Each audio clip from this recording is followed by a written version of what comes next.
شده؟ من نمیدونم، فقط خالی کنی سری. برو.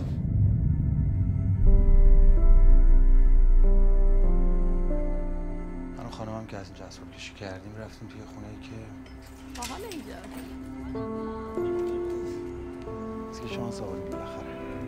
ببین سر راه از سوپرمارکت‌های باز بود یه چیز برای صبحونه بگی، هیچی نداره تو.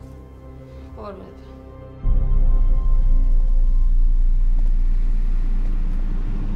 برم. چی شدی تو؟ والا ما نمیدونیم چی شد.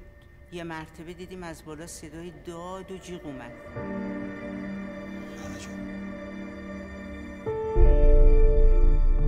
اون آپارتمان تو در همسایه و محل تابلوه بابک جون.